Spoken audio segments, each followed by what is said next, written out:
Maulid palingan tekan napa? Wa muhayan mahal qiyam langsung pun rampung ngoten to. Paling terus pengajiannya kadang nggak ada hubungannya dengan Maulid.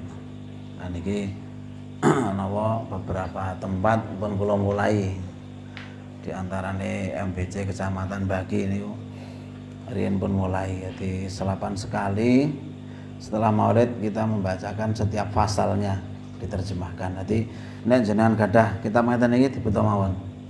Dibeto nanti kita terjemahkan. Setuju mboten? Setuju nggih. Bismillahirrahmanirrahim. Al jannatu wa na'imuha sa'dul lima yusalli wa yusallimu wa yubarik alaih. Al jannatu ta swarga wa na'imuha lan pira-pira kenikmatane swarga iku sa'dun bebungah utawi napa niku keberuntungan liman yusolli kadhe wong sing maca selawat yusallimu lan maca salam wa yubarik lan jalukake barokah alaihi ing atase Kanjeng Nabi Muhammad sallallahu alaihi wasallam. Surga dan kenikmatannya itu adalah merupakan hadiah bagi orang-orang yang mau bersolawat kepada Kanjeng Nabi Muhammad sallallahu alaihi wasallam. Niki mukadimah daripada Maulid Al-Barzanji.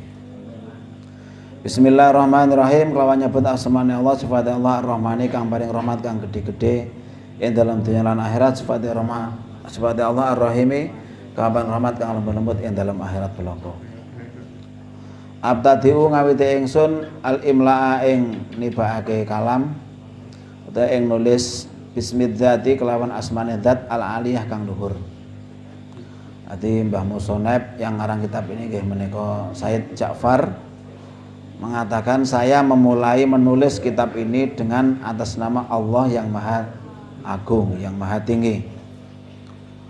Mustadirron amrih akai faidul barokati ing lumebere pira-pira barokah alama ing atase barang ana lahu kang wis paring sapa Allah ing ma wa aulahu lan paring nikmat sapa Allah ing ma. Wa utsani lan muji sapa ingsun bihamdin kelawan pujian mawarituhu kang utawi nggon metune puji iku saihotun. Saihotun itu lancar atau nek cara kitab biyen gumlender haniah tur kepenak. Saya memuji dengan pujian kepada Allah dengan pujian yang enak, gampang seperti itu. Mumtatian minasyukril jamili matoya, diibaratkan pujian ini seperti orang yang naik kendaraan onta. Biyen kan kendaraan paling favorit kan onta kan riyen. Saniki Alphard napa-napa riyen onta. Di pujian tersebut mumtatian hale wong kang numpak minasyukri al jamili saking syukur kang bagus matoyahu ing pira-pira ontane puji, diibaratkan memuji kepada Allah itu dengan enak kemudian seperti orang naik onta. Wa usalli ala nuril mausufi bitaqaddumi wal awwaliyah. Wa usalli lan maca salat sapa ingsun wa usallimu lan jalai keselamatan ingsun ala nuri ing atase nur inggih menawa Kanjeng Nabi Muhammad sallallahu alaihi wasallam al mausufi kang den sifati bitaqaddumi kelawan taqaddum kelawan dahulu wal awwaliyah lan awliyah. Dan saya membacakan salawat salam kepada nur yang disifati dahulu. Jadi nur Kanjeng Nabi Muhammad sallallahu alaihi wasallam. Ahlan ka Ustaz Umar nih.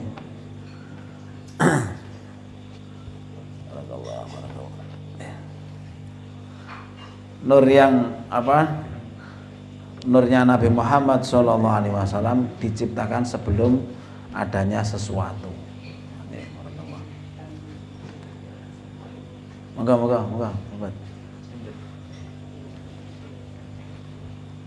Barakallah.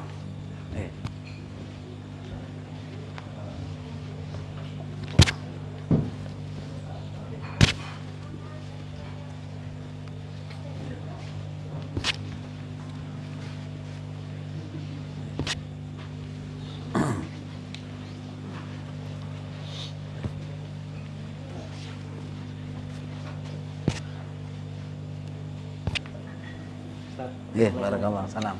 Alhamdulillah. Enggak mereka Pak. Nih, kan. Mboten apa-apa. Ayo mboten apa santai man. Seneng malah.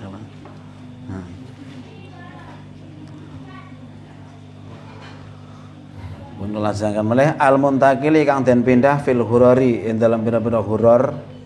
Huron itu wajah, huron muhajjalun.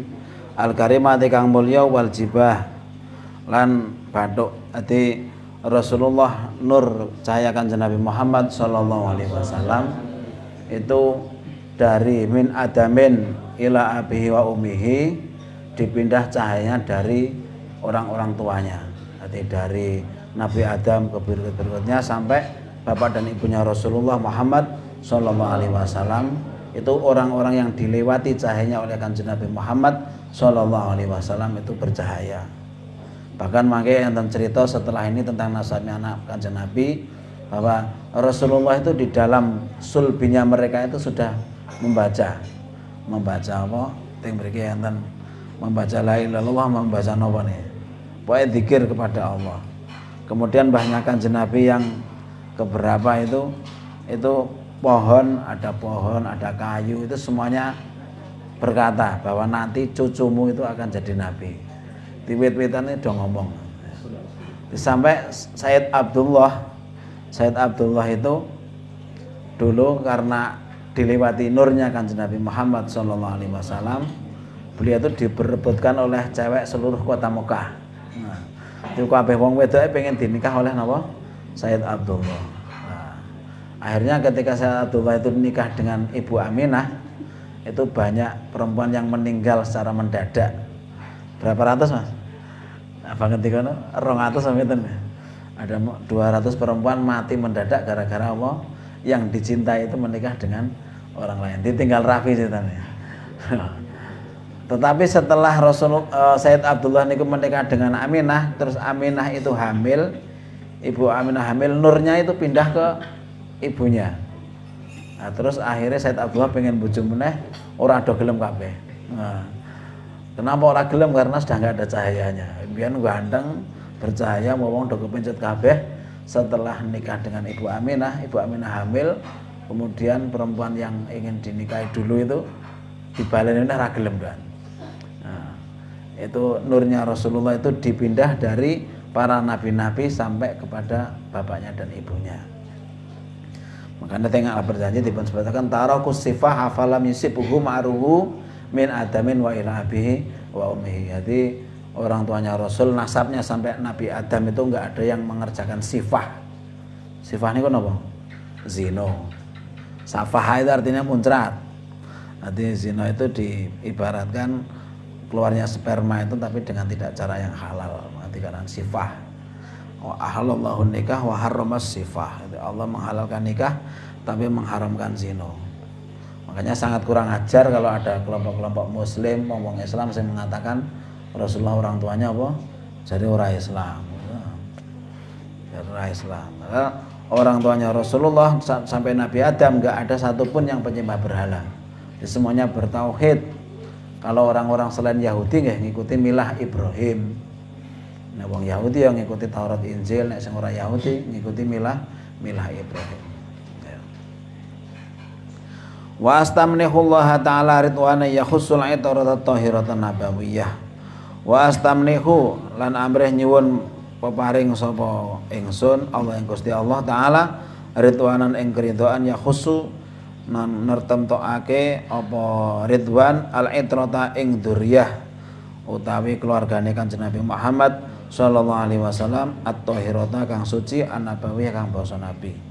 Terus pengarang kitab niki Said Ja'far memintakan kepada Allah keridhaan khususnya terhadap dzurriyyah utawi para habaib cucinipun Kanjeng Nabi Muhammad sallallahu alaihi wasallam.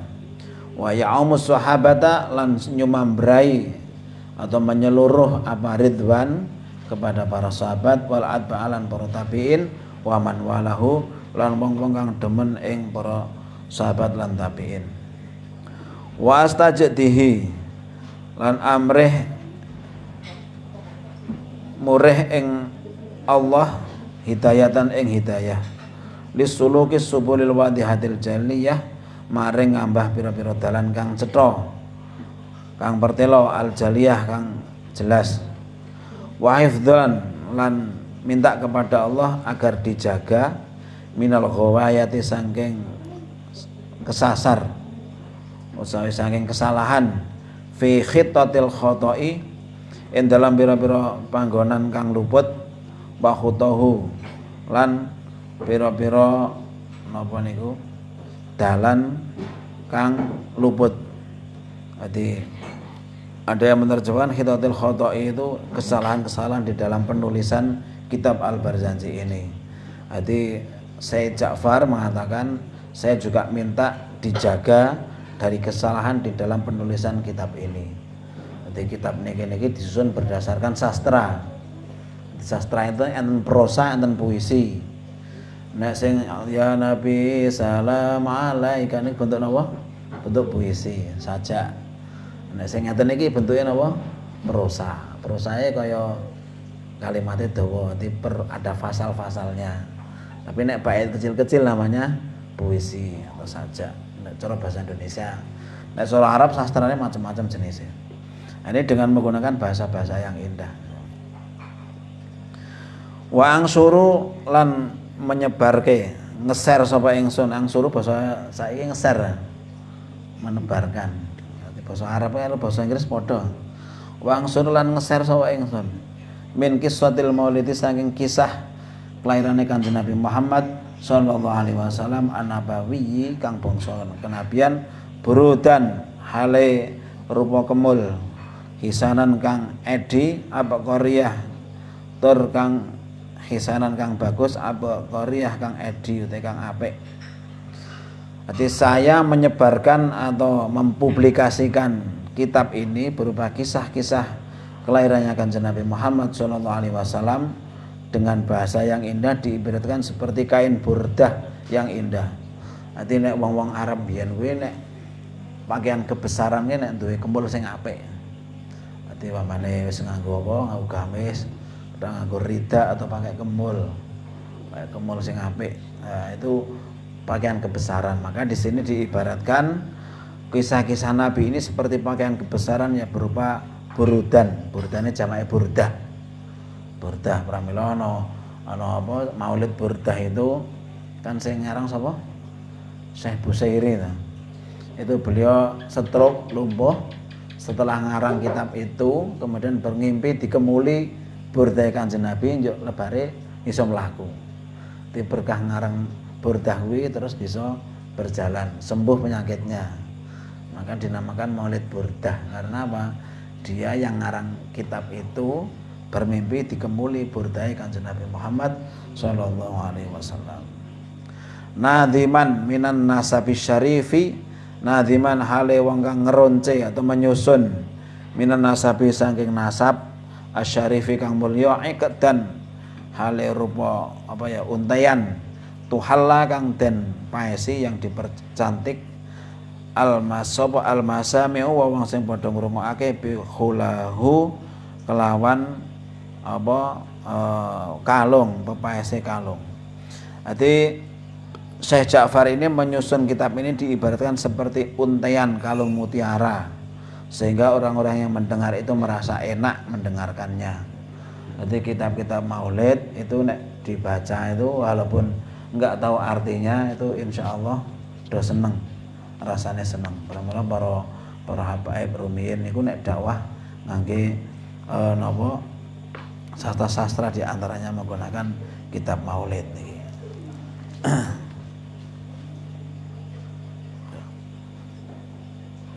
Kitab Maulid ya. Dengan menggunakan bahasa-bahasa yang indah. Sampean jenengan mamane zaman cah nom saiki apa jenenge ana lagu-lagu barat, ana sing seneng lagu Korea, ana seneng lagu barat. Kena takone artinya ngerti ra? Ya ora ngerti to. Tapi asik tuh seakan-akan sing do seneng asik ya. Seperti itu juga Maulid walaupun nggak ngerti artinya tapi asik karena apa disusun dengan bahasa-bahasa yang indah ya. Wa asta'inu lan nyuwun tulung sapa ingsun bihaulillahi kelawan kekuatannya Allah taala kelawan dayane Allah taala wa quwwati lan kuwatin Allah taala al-qawiyah kang kuat fa inna ta'ala Allah iku la haula ora ana daya bisa sumingkir saka maksiat wala kuwata lan ora ana daya bisa kuat ngibadah illa billah kejaba kelawan pitulungane Gusti Allah. Mbon niki setunggal fasal rumiyin. Maka insyaallah nek ngaji perjanjian berikutnya saya diingatkan nek lupa fasal 2 nggih. Ya biar ada manfaatnya. Jadi kula panjenengan sami dipun takdiraken Allah taala saged rawuh teng maulid ngaten niki itu semuanya berkat pertolongan Allah Subhanahu wa taala. Niki sekedhik kalau wingi kula sowan guru kula Abah Taifur ini dapat ilmu sedikit bisa saya sampaikan. Jadi ketika Gus Faurok membaca kitab Hikam itu, jadi tingkatan ibadah seseorang itu berbeda-beda. Kedua-duanya boleh lah, dua-duanya boleh. Yang pertama adalah tingkat ibadah ketika kita beribadah itu mengharap pahala. Oleh wae ya. Tapi itu ibarat ibadah apa? Pedagang. Nah, nek pamane dodol ya pengen badi, pengen untung. Awake dhewe rekoso-rekoso salat ngibadah ngaji kan pengine oleh ganjaran. Maca wakiyah pengine oleh duit akeh lho. Nah niku tasih krana sesuatu bukan nggih pun sae cara Abah nggih ora apa-apa ya oleh wae. Tapi sebaiknya ditingkatkan lagi. Tingkatan yang kedua adalah seperti kita sholat, inna sholati wa nusuki wa mahyaya wa mamati lillahi rabbil alamin. Itu kabeh apapun kita gelem ngaji ngene iki ya karena apa? Karena ya pertolongan Allah. Awak dhewe gelem berbuat baik, gelem ngaji ya bukan kehendak kita toh, semuanya kehendak Allah. Yang penting nek tingkatan yang kedua kita ibadah itu mencari apa? Ridhanipun Allah Subhanahu wa taala. Karena apa? Kalau Allah sudah ridho itu barak rezeki, barak swarga mesti dikai. Karena apa? Sudah mendapatkan ridho. Dan kita pun seperti ini juga karena pertolongan Allah Subhanahu wa taala. Kullun muyassarun lima khuliqalah. Tegur saya sering ngendika kullun muyassarun lima khuliqalah. Sesuatu dimudahkan bagi apa yang diciptakan untuknya. Nanti nek wong niku cape swarga niku ndelalah menuju jalan-jalan swarga itu enteng. Pamane nang omah, pamane nang ati malah ragu-ragu arek teko murid malah ya teko ndelalah yo ana kancane ajek ayo akhirnya jadi. Nah itu berarti kita dimudahkan untuk menuju surga. Tapi metu saka omah yo ketemu kancane ndelalah kancane ajek nonton apa. Nonton dangdut ane. Mari ras do ngaji wah. Ning dolan wae ah apa wedangan apa. Seras do ngaji. Nah, itu berarti capek ucap sing apik. Berarti dimudahkan ya, bagi yang diciptakan. Yang diciptakan apik insyaallah untuk jalan-jalan kebaikan itu mudah. Nah, karena itu karena kita semuanya adalah sudah ditolong oleh Allah taala, awak dhewe gelem ngaji, gelem salat, gelem ibadah itu semuanya karena pertolongan Allah. Maka ketika kita beribadah sebaiknya intinya mencari ridhonya Allah Subhanahu wa taala. Nanti inna sholati sungguhnya sholatku, ibadahku, hidupku, matiku adalah apa? Lillahi rabbil alamin. Untuk Allah, semuanya untuk Allah Subhanahu wa taala. Nanti napa niku tingkatan ikhlas yang kedua. Pramila zaman rumiyin nek jenengan mau sejarah para sahabat sama Imam Ali Zainal Abidin, putrane Sayyidina Husain, itu diberi julukan Zainal Abidin. Jadi perhiasannya orang yang ahli ibadah. Itu beliau nek pas sholat tuh, mbak ana kebakaran nggak tahu dia. Mbak ana apa nang kiwa tengene serang ngerti. Karena apa? Memang semata-mata sudah karena Allah Taala. Pramila beliau dijuluki Zain al Abidin. Perhiasannya orang-orang yang ahli ibadah. Itu wong ahli ibadah ke carane pemimpinnya ke Imam Ali Zainal Abidin itu.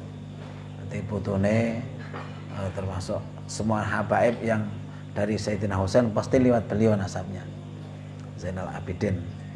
Kemudian Sayyidina Ali ketika terkena panah itu menyuruh temannya untuk mengambil panahnya ketika dia sholat. Karena pas sholat serak rasa ngopo-ngopo dijupuk. Tapi nek ora sholat loro. Itu tingkat khusyuk apa? Tingkat khusyuknya orang-orang yang khos itu. Makanya tengok kita Bulughul Maram bab khusuk niku idza istama al isya wal asya apa fa taqaddam al asya. Dene kumpul antara waktu isya karo makan malam, maka dahulukan makan malam dulu. Kenapa? Karena ben khusuk salate. Nek salat sik kelingan panganan to. Nah, ketika kumpul antara isya dan asya. Asya ke makan malam. Nek isya ya waktu isya. Nah, ketika bertemu antara isya dan asya, maka dahulukan apa? Asya, maamse. Maamse. Seperti itu. Nanti sampai diibaratkan nek cah manten-manten anyar cek cah nom-nom gitu. Di pampane wis isya kok pengen kumpul bojone kon kumpul sik, salate keri ra apa. Kenapa? Karena salatnya juga ora khusuk toh. Nah, seperti itu. Seperti itu. Nanti nek pamane pas poso Ramadan ya apa? Pas buka ngeten iki itu rasa njuk langsung gaya-gaya salat sik barang. Njuk ora buka sik. Ora ketang ora warak-warak ora apa-apa buka sik. Karena apa? Karena orang lapar itu kan salatnya juga khusuk. Salat kelingan kolak, kelingan sego, kelingan macam-macam tuh. Itu di bab khusuk itu. Nanti ketika hidangan sudah tersaji, perut kita lapar, maka didahulukan makan dulu. Gitu. Dengan catatan waktunya jangan ada omber. Ya. Ini gue sekedek saking kula, mugi-mugi manfaatipun.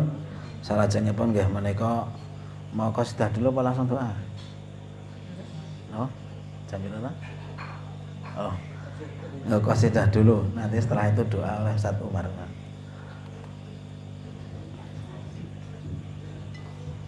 Gak usah asal unjan langsung diunjuk kah?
بحبك مغرم يا مصطفى المكرم